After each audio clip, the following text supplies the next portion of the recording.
This is our first video in our unit on the scientific revolution. The scientific revolution marked the beginning of a dramatic shift in how people viewed the world. The medieval and early modern European outlook had been dominated by religion.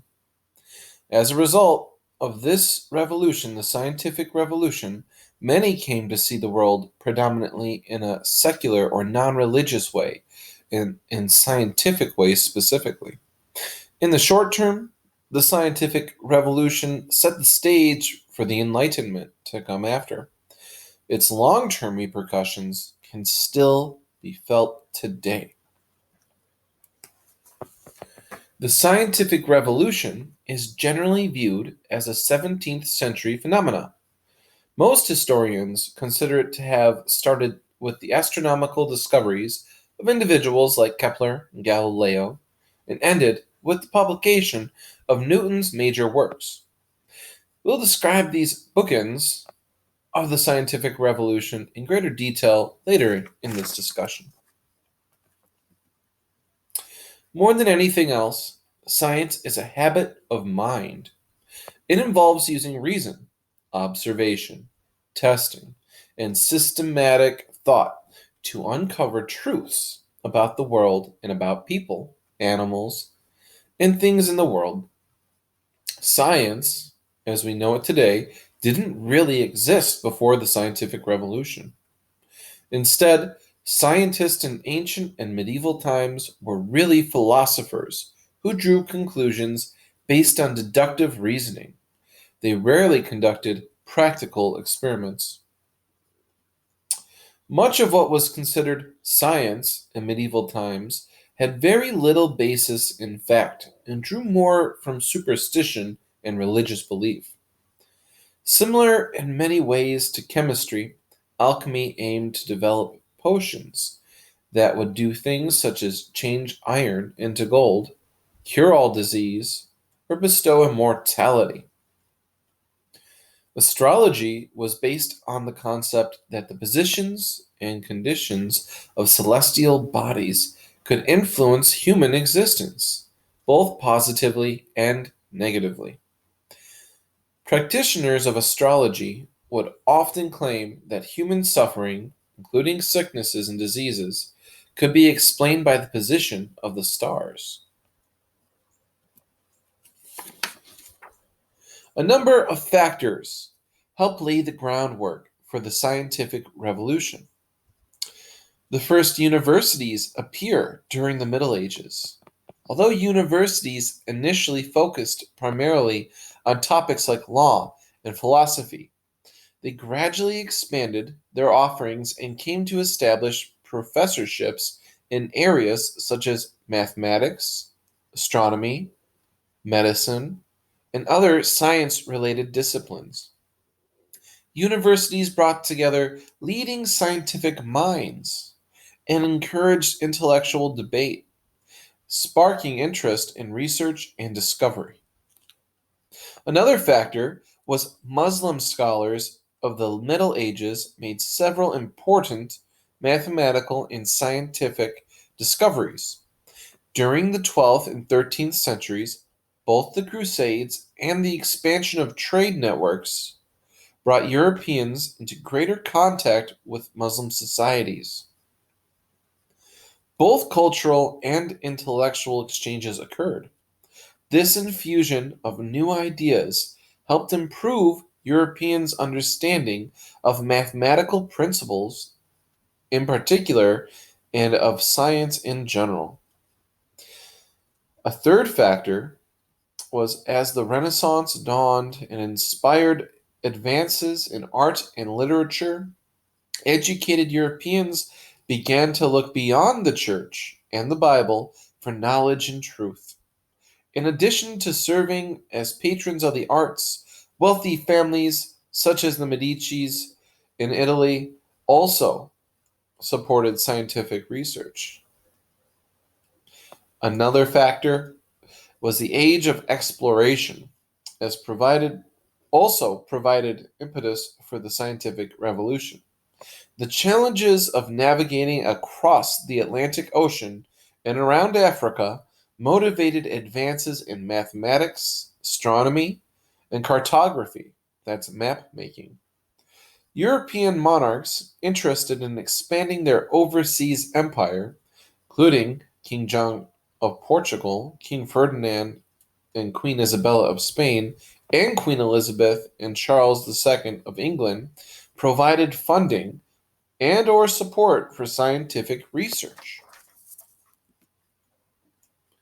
Rationalism is key. The philosophy of rationalism holds that all knowledge comes from reason. René Descartes was one of the most important philosophers and mathematicians of his time. Many regard him as the father of modern rationalism. In Discourse on Method and the Meditations, those are books he wrote, Descartes reasoned that all of his prior knowledge was subject to doubt because it was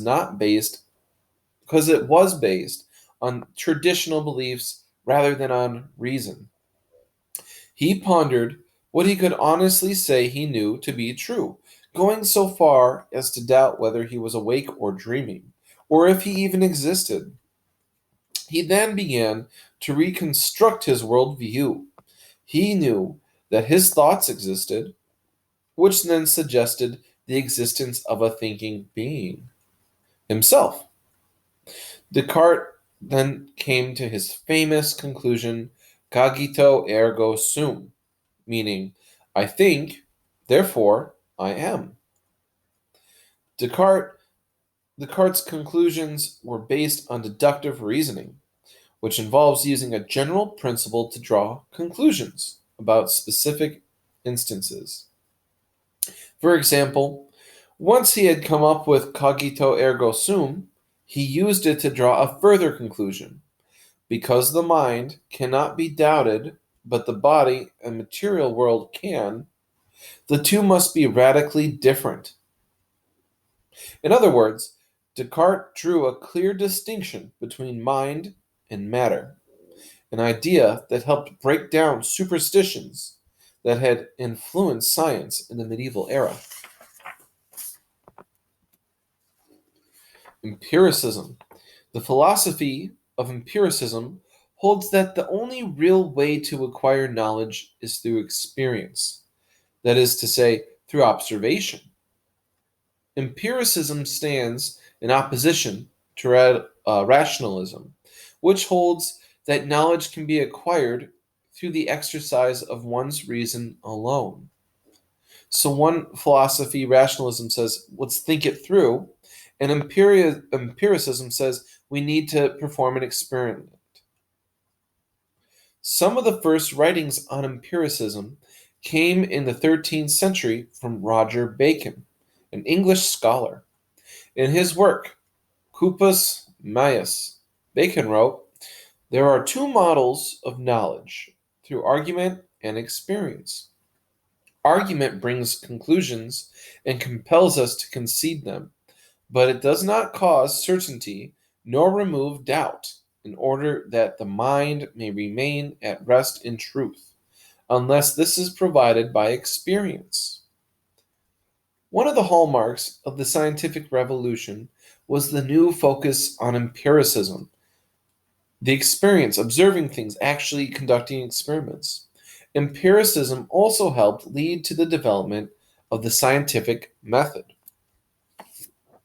English philosopher Sir Francis Bacon laid the theoretical groundwork for what became known as the scientific method.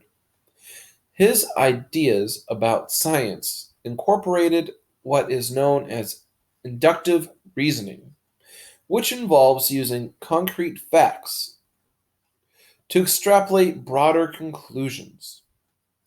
Inductive reasoning is the opposite of deductive reasoning. Bacon argued that scientists should work from the specific observable data to the general rules and theories based on that data.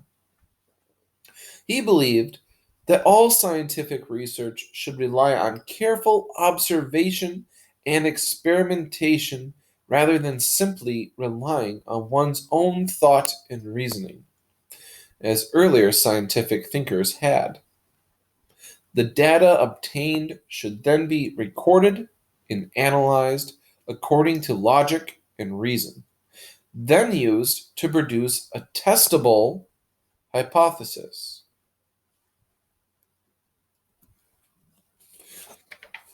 The scientific method is applied to many fields today. It began with the scientific revolution, and it's a multi-step process. First, you observe, then you theorize why what you saw happen happened, and then finally you test your theory to see if it's true or not. If it's not, you simply go back to step one.